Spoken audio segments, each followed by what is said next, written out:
Muito obrigado, Dr. Sérgio. Senhoras e senhores, é uma honra estar aqui hoje, especialmente com o presidente, e é uma grande honra aproveitar essa oportunidade para ouvir, para vocês ouvirem, né, o que nós temos a dizer, e também para a Fundação por ter nos convidado para falar nessa ocasião. E a nossa recepção de boas-vindas em São Paulo foi muito calorosa, muito boa, pessoas muito legais, e nos últimos dias eu me encontrei com várias pessoas muito bacanas, pessoas calorosas, e eu aprendi como dar as boas-vindas para as pessoas, como me misturar com as pessoas, e isso sempre precisa ser com toque, né? Vocês tocam bastante, né, as pessoas. Vocês são pessoas muito tocantes. De maneira boa, claro, no bom sentido. De maneira boa, no bom sentido aqui. E eu fico muito contente de fazer essa apresentação com o Dr. Erickson Alexandre Kalash, né? Nós, na Holanda, temos construído uma relação muito boa nos últimos anos com ele e com quem eu tenho muita estima. Você sabe muito mais sobre o envelhecimento ativo do que eu, mas eu estou numa posição onde eu preciso formar políticas sobre isso. Então é bem interessante ouvir o que você tem a dizer. Para mim também é muito interessante. Então eu também estou muito feliz, as organizações dos Países Baixos, públicas e privadas, elas também estão presentes, vocês vão se reconhecer, porque eles estão ali de laranja, né? Eles estão com laranja, laranja é a cor, né, dos Países Baixos, não é? De repente, vocês vão falar depois com eles.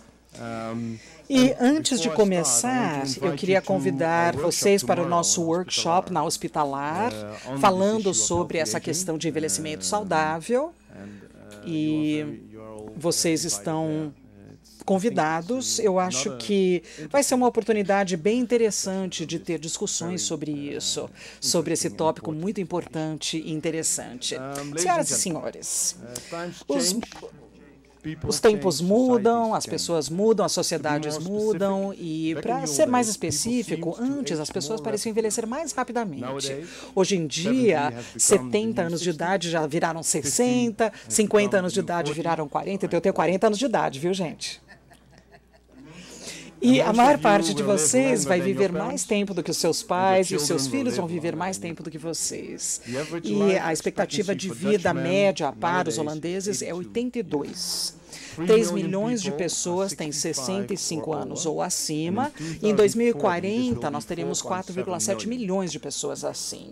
Isso é 1/4 da população total dos Países Baixos, isso em 2040, que estará acima de 65 anos de idade. E nesse momento, 750 mil pessoas têm mais idade, acima de 80, em 2040 esse número será de 2 milhões, né, o total ali nos Países Baixos naquele momento. E esse aumento da expectativa de vida se deve, na maior parte, isso é explicado pelas nossas políticas de prevenção de muito sucesso, e, ao mesmo tempo, nós temos essa questão de envelhecimento saudável que traz novos desafios. O Brasil enfrenta esses desafios parecidos, nós temos a transição demográfica, nos Países Baixos nós temos uma população mais velha do que no Brasil, mas o Brasil está correndo atrás ali bem rapidamente. Em 2025, poderíamos ter mais ou menos 32 milhões de pessoas acima de 60 anos de idade. Em 1950, era 2 milhões. Em 1960, eram 6 milhões de pessoas, chegando a 40 milhões ali na virada do século. Então, está aumentando muito rapidamente no Brasil. E em 2025, o Brasil estará entre os top 6 no mundo de países com populações, com a maior parte da população acima de 60 anos de idade.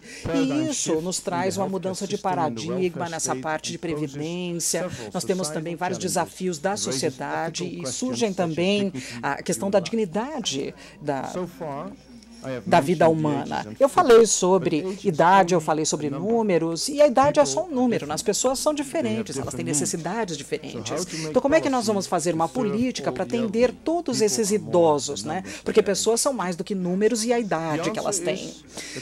A resposta é que nós precisamos nos adaptar na forma que nós fazemos a sociedade, na forma de organizar a nossa assistência médica. É isso que nós fizemos e é o que nós vamos continuar a fazer no futuro.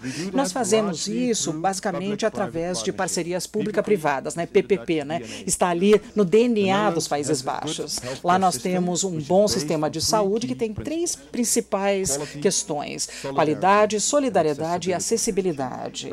E depois, nessa sociedade que está envelhecendo e mudando, nós precisamos nos perguntar como é que nós podemos manter esses princípios no futuro. E nós precisamos continuar a fazer as perguntas para nós mesmos. Se esse setor vai conseguir atender às demandas desses pacientes modernos, não apenas hoje, mas amanhã.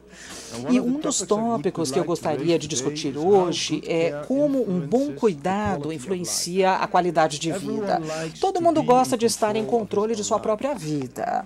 E não existe motivo para pensar por que isso deveria ser diferente para os idosos. Especialmente quando você fica mais velho e você precisa de cuidados de longo prazo, o cuidado que você recebe influencia a sua vida. E isso muito mais do que antes. A diferença entre qualidade de vida e qualidade de cuidados desaparece quase que completamente numa situação onde as pessoas dependem de cuidados 24 horas por dia, né, de longo prazo, e isso 7 dias por semana também. Se o nosso objetivo é melhorar a qualidade de vida, e eu acho que é isso mesmo, nós precisamos levar isso em consideração. Mas, em primeiro lugar, deixa eu falar sobre os desafios que os nossos dois países enfrentam. Senhoras e senhores, nós estamos basicamente lidando com os mesmos desafios quando falamos sobre organizar assistência médica para os idosos. Cada desafio pode ser uma oportunidade, é isso que nós dizemos na Holanda, aprendendo uns com os outros e cooperando. Os dois países estão buscando respostas para as mesmas perguntas. Como é que nós respondemos a essas mudanças que existem nas necessidades das pessoas? O que nós esperamos de famílias e amigos em relação a suporte e cuidado? E como é que nós podemos manter esse cuidado de maneira acessível? E o sistema, a sustentabilidade financeira. Vamos começar com essa parte primeiro. Nos Países Baixos, o custo de assistência médica de longo prazo saiu de 1 bilhão em 1968, 1 bilhão de euros, e foi para 30 bilhões de euros que nós temos, que é o número que nós temos hoje. Nós gastamos mais ou menos 30% do nosso orçamento nacional nessa assistência médica para idosos. E uma parte crescente desse orçamento, essa parte crescente do orçamento, nós gastamos na assistência médica para os idosos, e acho que vai ser maior ainda no futuro. Isso era um problema quando a gente tinha a prosperidade econômica, mas quando nós temos uma recessão econômica e financeira, que nós também estamos passando, isso simplesmente não pode ser sustentado. Nós não lidávamos com o aumento do custo simplesmente cortando o orçamento. Não, nós fizemos outra coisa. Nós fizemos isso reformando esses cuidados de longo prazo. Antes da reforma, as pessoas precisavam se adaptar ao cuidado que elas recebiam. E a vantagem disso é que as pessoas sabiam antecipadamente o que elas poderiam receber em termos de assistência médica. Agora, a desvantagem é que era assim, a mesma coisa para todo mundo. Isso não foi ajustado para as necessidades específicas dos indivíduos. E como eu disse antes, nem todos os idosos são iguais. Para aumentar a qualidade de vida, nós passamos para uma coisa mais centrada no paciente, falando sobre a pergunta, o que tem de errado com você? Não, em vez disso a gente falava, o que é importante para vocês? Todo mundo tem necessidades diferentes, depende de muitos fatores. Se eles têm dinheiro, se não tiverem, se eles estão sozinhos, se eles têm uma rede de suporte, desenvolvimento de cuidados na comunidade. E é claro que personalidade, não é? E o nível de autonomia. Isso parece coisa muito razoável e simples, mas na verdade é uma tarefa bastante complicada de se executar. Em primeiro lugar, isso significa que nem todo mundo está recebendo o mesmo tipo de cuidado. E numa sociedade igual como nós temos na Holanda, isso é um grande desafio. Mas Isso é exatamente o que nós queremos. Nós não queremos aquele um tamanho que se encaixa para todo mundo. Não queremos essa abordagem. Nós queremos que as pessoas sejam iguais, mas mesmo assim tenham serviços diferentes, né? Vão receber esses serviços diferentes. E nós descobrimos que quando você simplesmente pergunta para as pessoas quais são os seus problemas e desafios mais importantes, o que você e a sua família pode fazer sozinhos e onde que eu preciso entrar para ajudar, e aí nós tivemos sugestões de soluções onde menos cuidados eram necessários do que antes. Então, dando esses cuidados centrados no paciente, não é só o que estamos falando sobre onde você vai ter. E, explicando isso melhor, onde que as pessoas querem receber essa assistência médica no futuro. As escolhas e as necessidades têm mudado incrivelmente nessas últimas décadas. E isso, desde os anos 80, os idosos preferem morar em suas próprias casas, dentro de das suas redondezas familiares, comparado com 30 anos atrás, onde o número de leitos em asilos, nós tínhamos muitos leitos, então isso aí diminuiu 50%, isso desde os anos 80. Enquanto isso, o número de pessoas acima de 75 anos de idade dobrou. Isso não era uma alteração da política do governo, isso foi uma alteração de cultura e a forma com a qual as pessoas pensavam no envelhecimento.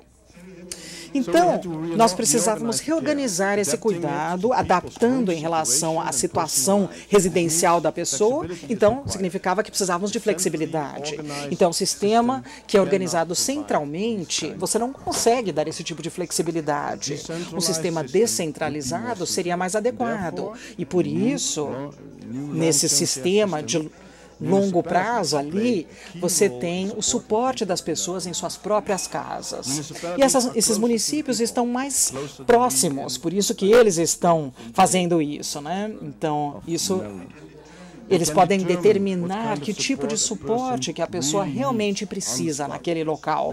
Isso de acordo com visitas pessoais e a discussão com o paciente. Então, pergunte para o paciente. E ainda é muito importante que todo mundo possa contar com o suporte profissional quando necessário. E quando outras coisas são necessárias, 24 horas por dia, né, 7 dias por semana, eles podem mudar para os asilos. E nos Países Baixos, esse tipo de cuidado de alto nível, o tempo todo, é dado nos asilos, na maior parte do tempo.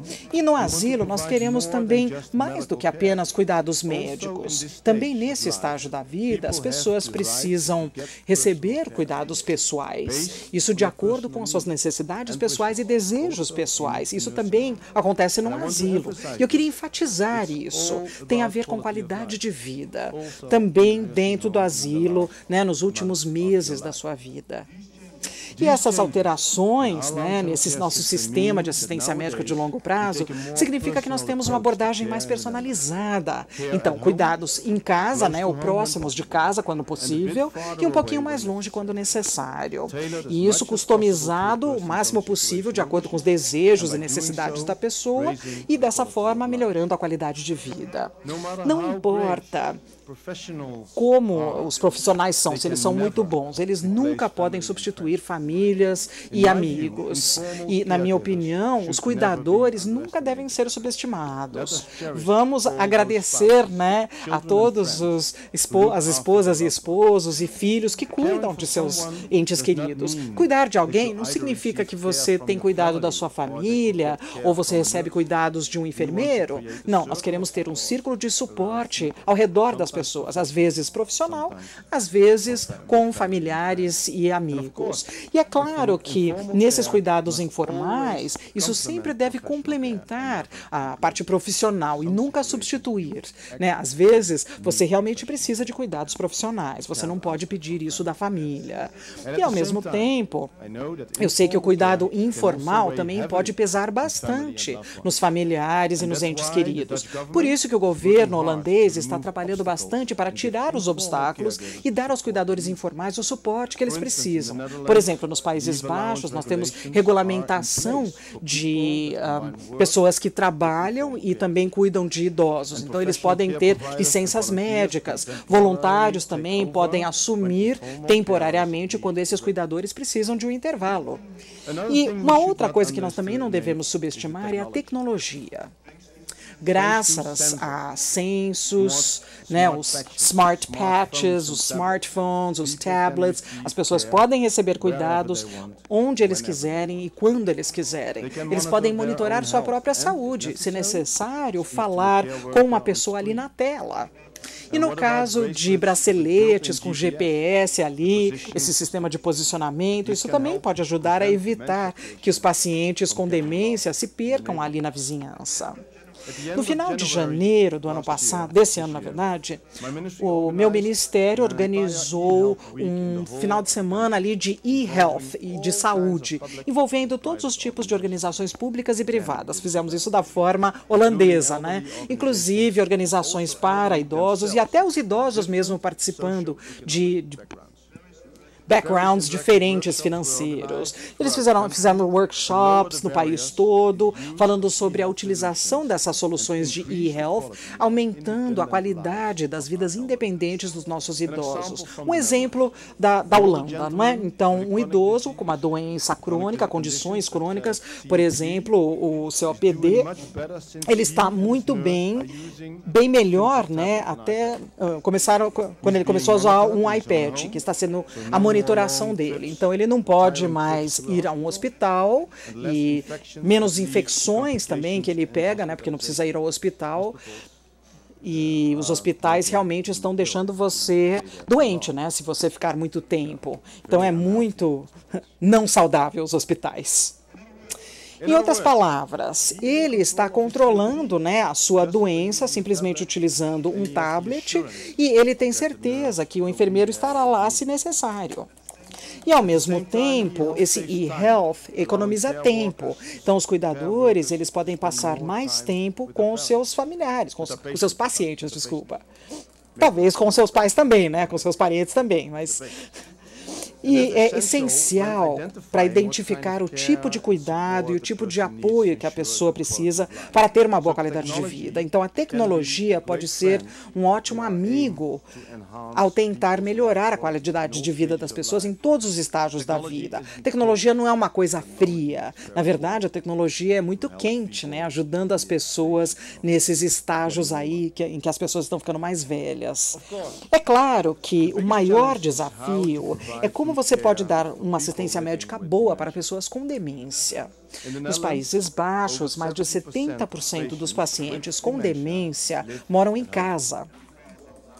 E por causa desse processo de envelhecimento, o número de pacientes com demência vai dobrar nos próximos 20 anos. Então, é um grande desafio. E é importante, quando eles vão para casa e quando esse número dobrar, que nós, como sociedade, possamos aprender a lidar com essas pessoas que estão confusas e desorientadas na nossa vida diária, em nossas vizinhanças, onde uma senhora pega o ônibus, mas não sabe para onde ela quer ir. Ou, de repente, um senhor, ele vai fazer compras e aí esquece de pagar. Então, essas situações vão se tornar mais e mais comuns nessas próximas décadas. E é por isso que nós lançamos uma grande campanha nos Países Baixos, para tornar o público em geral mais consciente dos problemas que estão relacionados à demência. Então, eles querem que todo mundo perceba e reconheça os sinais da demência. Que todo mundo possa oferecer ajuda na vida diária desses pacientes com demência, no supermercado, no ônibus. E nós queremos também, como nós dizemos, transformar a nossa sociedade em uma que aceita essas pessoas com demência. Isso é necessário.